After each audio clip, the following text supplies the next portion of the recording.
Разы болсын Алла сізге ана, өмір беріп өсіргеніңе. Разы болсын Алла сізге әке, бар қатемді кешіргеніңе. Тағзым етем алдыңызда ана, ақ сүтіңді ақтай алам ба. Тағзым етем алдыңызда әке, сүйе болған мына қаламда. Адам баласы дүние есігін айғар ашып, өмір атты үлкен теңізге бет түзейді. Бет алысы Алланың өлшеп берген ғұмыры.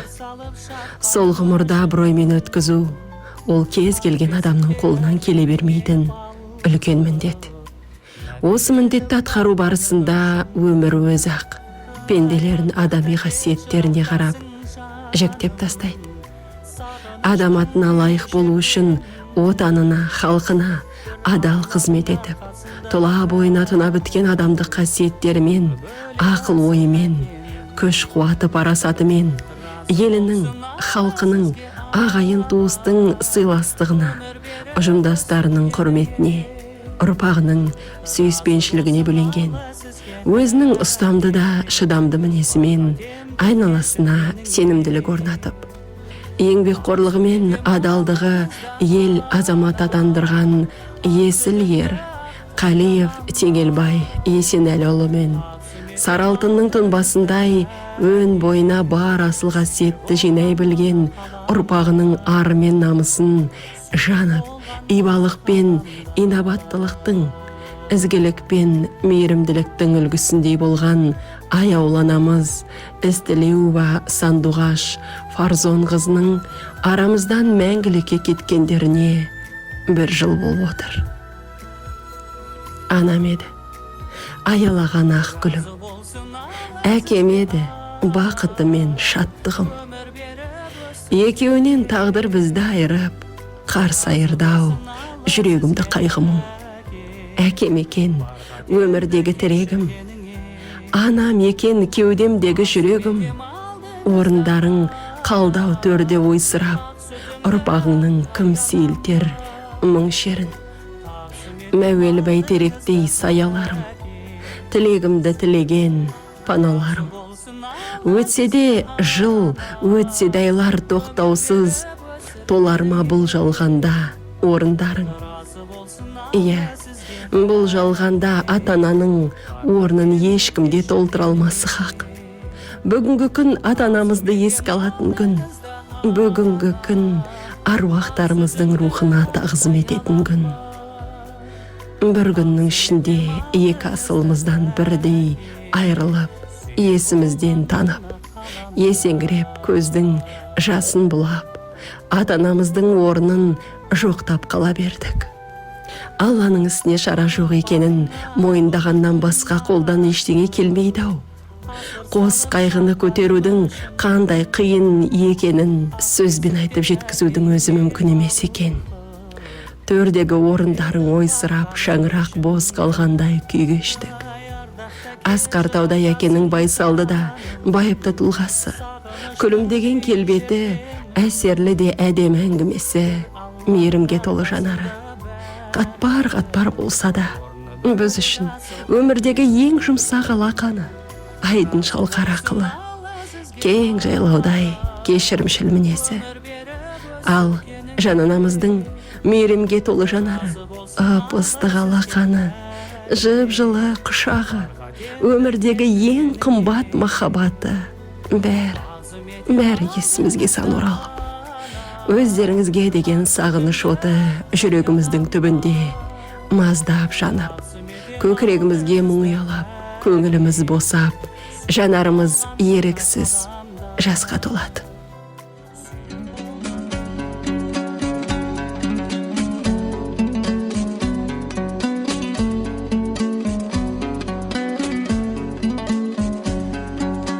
Әкеміз Қалиев Теңелбай Есенәліұлы 1956 жылдың 9 тамызы күні Гурьев облысы Махамбет ауданы Сартоғай селосында Жаппас руының Қарагөз бөлімінен шыққан Қалиев Есенәлі Ақсақал мен Кішкентаева Ләтипа ананың шаңырағында дүниеге келген 8 перзенттің тұңғышы. Өзімен бірге туған Қуаныш, Бекболат, Ерболат, Ержігіт, мерекеде енілері, Сәуле, салтанаттай қарындастары бар. Әкеміздің бауырлары бұл күнде бір-бір шаңырақтың ардақты әкесімен аяулы аналарына айналған.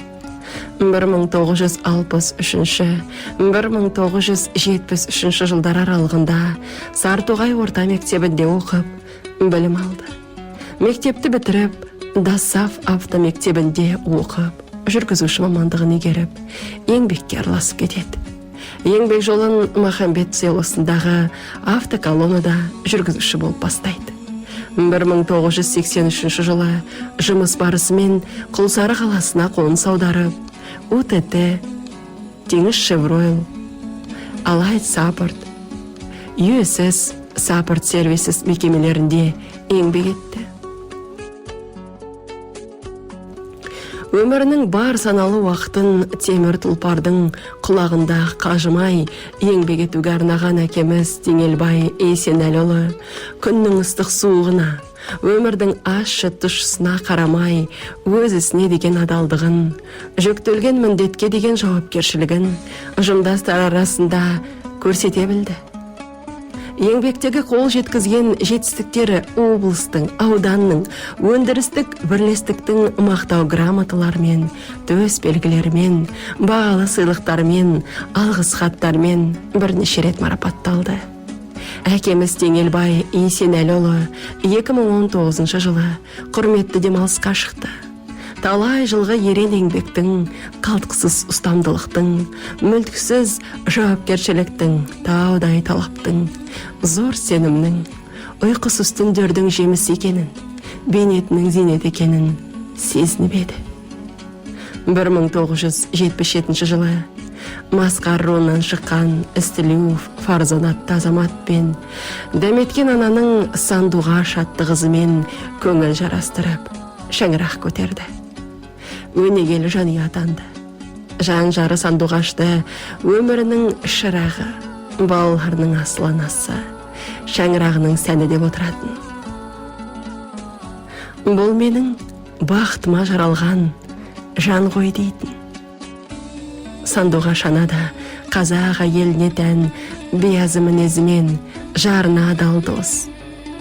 Қайны қайын сіңілерге қамқор жеңге, ағайынға сыйлы келін бола білді. Бұл күнде бала шаға, немере шөберелері ақ жаулықты, ардақты аяулы да сүйкімді, ақыл шананың араларында жоқтығын мойындамай, әкеге деген сағыныштарын баса алмай, ата-ананың құшағын аңсаумен келеді.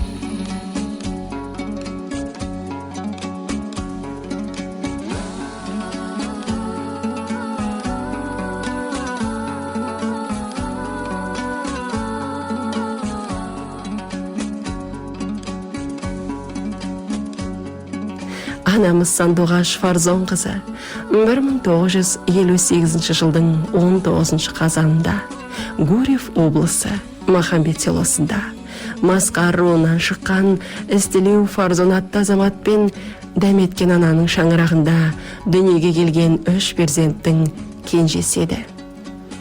Өзімен бірге туған бауырлары Ақбалдай, Орыншадай апалары бар. Орынша апасы да бұл дүниеден өтіп кетті. Арттарында өсіп өнген ұрпақтар бар.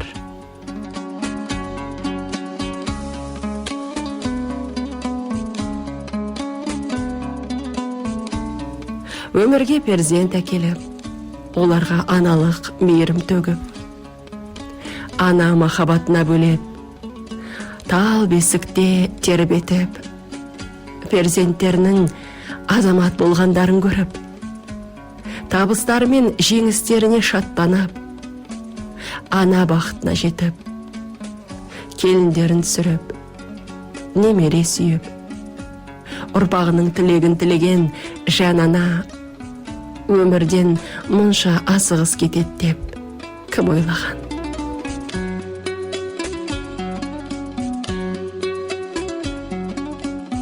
Жастайынан өмірдің құндылықтарын бойына сіңіріп өскен анамыз Сандуғаш еш қиындықтан қорықпайтын.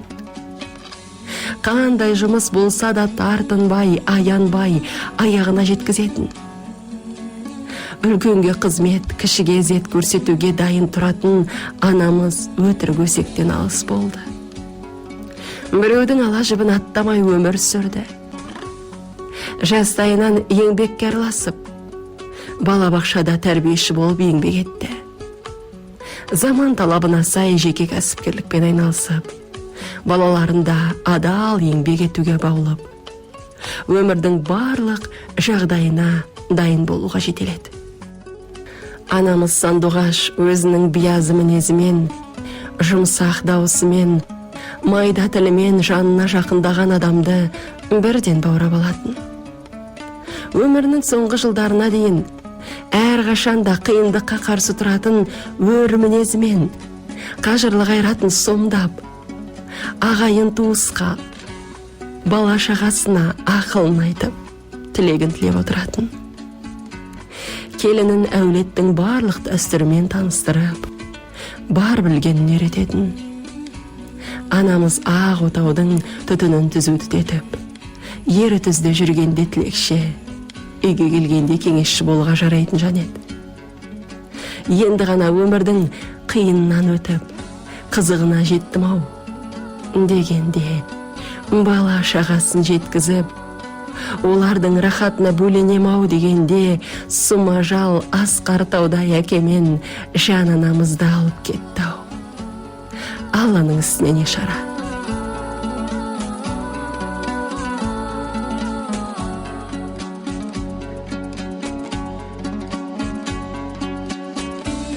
Ата-анамыз ұрпағын ұлттық рухта тәрбиелеп, бала тәрбиесіне үлкенден қойды. Балаларын адал болуға, адамдық қасиеттерді бәрінен де жоғары қоюға, аянбай еңбек етуге жетеледі. Тәрбие бастауы халықта, қазақтың өсиет өнегесінде дейтін. Әке берген тәрбие, ана берген мейірім ұштасып, балалары жақсы азамат болып өсті.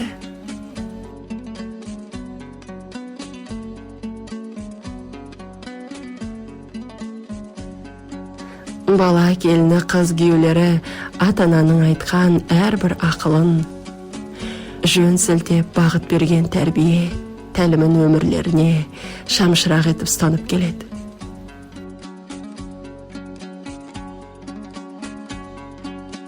Ұлдарын батыл болуға, азамат атына лайық болуға, ал қыздарын тәрбиелі, ибалы, сыпайы болуға жетеледі. Бәрі де жоғары білім алып, бір-бір мамандық иесі атанды.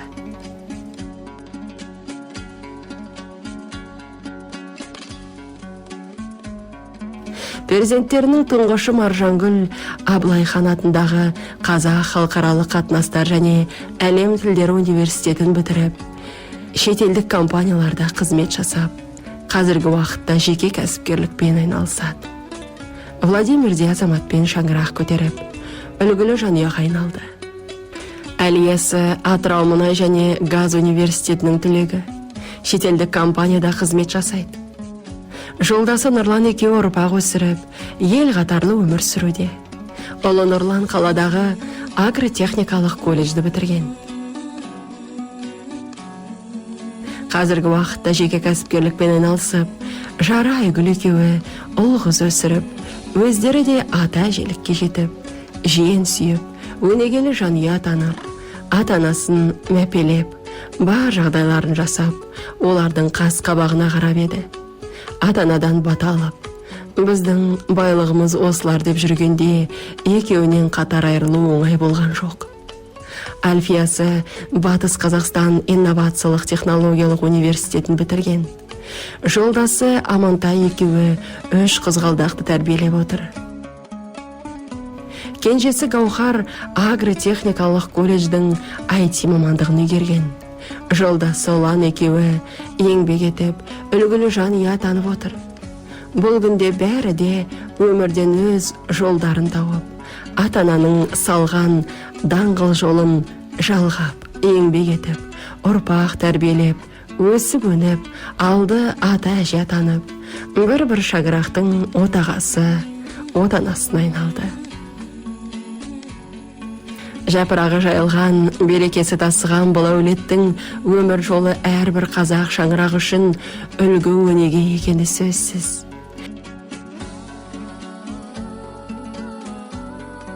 Әке шаңырағының түтінін түтетіп отырған баласы Нұрлан мен келіні Айгүл, ата-ананың ұстатып кеткен құты мен ырысын ортайтпай, жан жағына әке мен ананың жағып кеткен отын сөндірмей жағып отыр.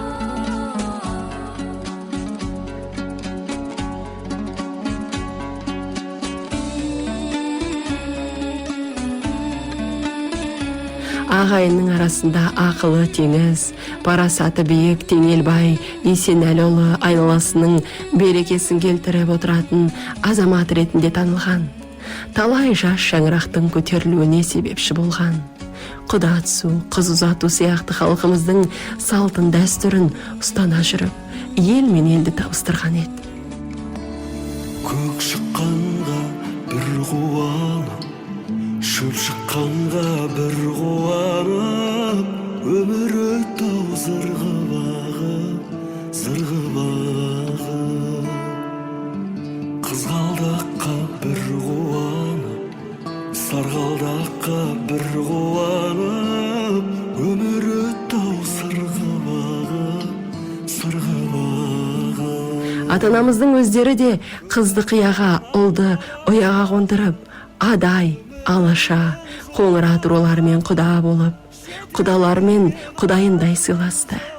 Темірхандай құда мен Тамарадай құдағайға тұңғыш қызым Аржангүлін ұзатып, алғаш рет құда атанған болатын.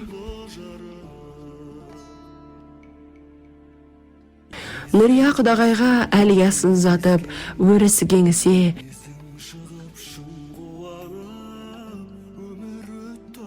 Жұма құдағайдың Айгүлдей қызын алып, ата-ене атанып, қуанышында шек болмап еді.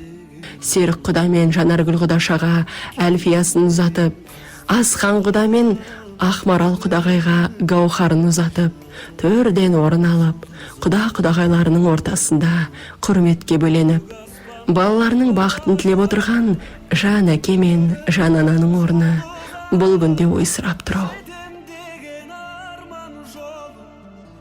Әкеміздің ата-анасына деген құрметі, бауырларына деген қамқорлығы, ағайын туысқа деген сыйластығы шан теңіз еді-ау.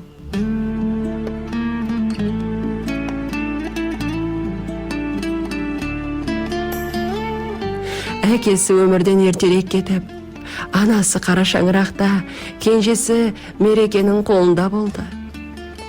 Ата-анасымен бірге Үнзира әжесі де ұрпағының тілегін тілеп, 108 жасқа келіп, өмірден озды.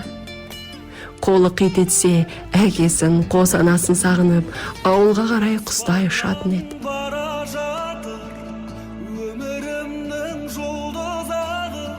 Анасы өмірден өткеннен кейін араға 1 жыл салып, жан жармен бірге кете барды.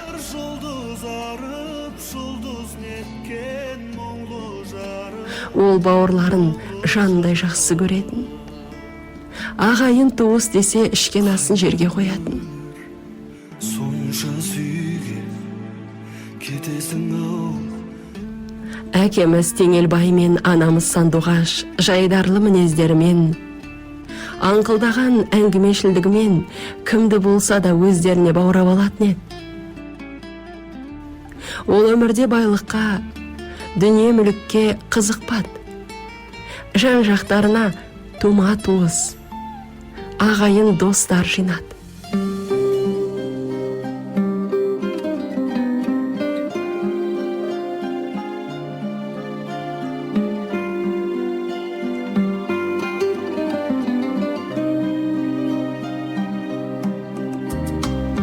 Үйімізден кісі арылмайтын еді.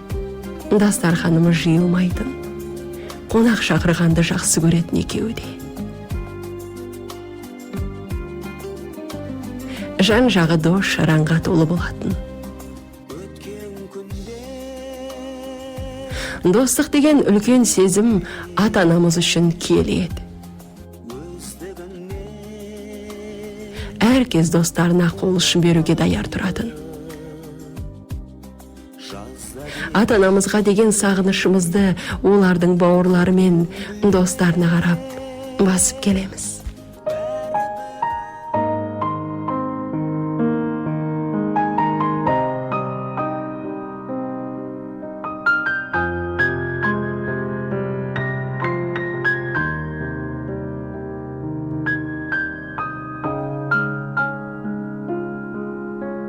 Перзенттері ер жетіп, ұлды ұяға, қызды қияға қондырды. Немере жиен сүйді, аталық әжелік мұратқа жетті.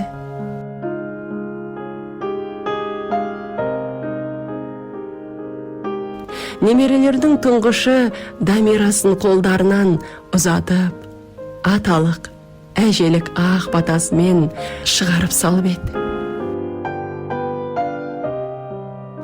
Кішкентайынан бауырларына басқан Иманғалиның тойына жете алмай кете барды. Имашымды үйлендіріп, келінімнің қолынан шәй ішсем деген армандары іштерінде кетті-ау, қайран атана. Ата-әжесінің тілегі қабыл болып, шаңыраққа келін түсті. Шүкір дейміз. Қайран өмір. Өнегелі өмір сүріп, артына өшпес із қалдырған. Адамдықтың ақ туын әркез биік ұстап, адалдықтан нәр алған, жарына адал дос, ұрпағына саял бәйтеректей болған азамат Теңелбай Есенәліұлы мен азаматын бір тұтқан, балаларын жыр тұтқан, ағайындықты туған туыстықты ту етіп, адалдықтың жаршысындай болған Сандуғаш Фарзон қызы, ардақты да аяулы ата-анамыздың бұл дүниеден өткендеріне міне 1 жыл толды. Бір Алланың ісіне шара жоқ. Жақсының аты өшпес, ұрпағының, ағайын туысының, халқының жүрегінде асыл бейнелері мәңгі сақталар. Ағайын тума, жегізат, құрдастарым, жұмыстастарым, балдарымның құрдастары бәрі қош келбасын, нағашыларым, бәріне қош келбасыздар. Алтын уақыттарыңызды бөліп келгендеріңе көп рахмет. Бәрінде семьяларыңызда осындай қуаныш той бола берсін. Бүгін мен 60-та келіп қалыппын ғой, күні кеше бала сияқты едім, 60-та келіппін. Уақыт деген жылдан өтеді екен. Ал қош келдіңіздер. Құрметті тойшы қауым, бәріңізді тойға қош келдіңіздер. Алыстан жақыннан келген ағайын тума, класстас, құда жекжат, коллектив, бәріңізді алтын уақыттарыңызды бөліп келгендеріңізге көп рахметімізді айтамыз. Жанұямыздың атынан бүгін міне құрметті жолдасым, балаларымның әкесі Теңелбайдың 60 жасқа толғанын жасы құтты болсын, дені сау болсын, ұзақ өмір сүрсін. Осы балаларының қызығын көріп, аман есен осылай жүре берейік. Қош келдіңіздер.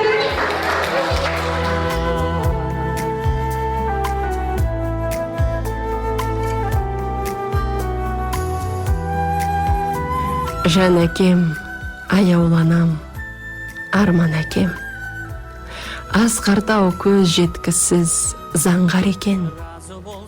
Өтіпті өздеріңсіз 1 жыл уақыт, дүние шыныменен жалған екен. Ата-анам болмаған соң арамызда, кім біздің ем табады шарамызға. Өдеге өсиеттерің парасатты өшпестей, сақтаулы тұр санамызда. Қастерлейміз, сіздерді ұмытпаймыз. жамандықты ешқашан жуытпаймыз. Сіздерге деген ыстық жүрек отын тірі жүрсек бір сәтке суытпаймыз. Жан едіңдер ақ жүректі жаратылған, мәңгі есте тұрар тұлғаларың. Ата-анам ардақ тұтып өздеріңді, бас ер рухтарыңа балашаған. Теңелбай Есенәліұлы Сандуғаш Фарзон қызының аруақтарына құрмет көрсетіп, рухтарына тағзым етейік ағайын. Жатқан жерлері жайлы, топырақтары торқа, имандары жолдас болсын. Бала шағасына, туған туысқандарына шапағат дейсін. Сүйіп болған мына ғаламда